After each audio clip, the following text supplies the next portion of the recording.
شروع اللہ کے نام سے جو بڑا مہربان نہایت رحم کرنے والا ہے۔ السلام علیکم ورحمۃ اللہ وبرکاتہ۔ ام المومنین سیدہ عائشہ رضی اللہ تعالیٰ عنہا سے روایت ہے کہ نبی صلی اللہ علیہ وآلہ وسلم نے ایک بار ان کا بوسہ لیا اور وضو نہیں کیا۔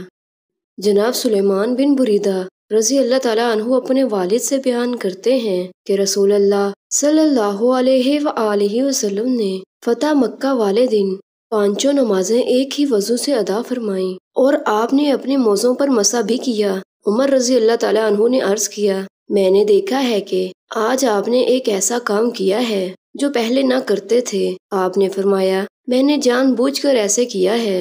وضاحت تاکہ کوئی یہ نہ سمجھے کہ ایک وضو سے متعدد نمازیں نہیں پڑھی جا سکتی۔ حضرت عبداللہ بن عمر رضی اللہ تعالیٰ عنہ سے منقول ہے کہ رسول اللہ صلی اللہ علیہ وآلہ وسلم نے کچھ لوگوں کو دیکھا کہ وضو میں جلدی کے باعث ان کے پاؤں خشک رہ گئے اور ان کی ایڑیاں چمک رہی تھیں، تو آپ نے فرمایا، ایسی ایڑیوں کے لیے آگ کا عذاب ہے، وضو مکمل کیا کرو۔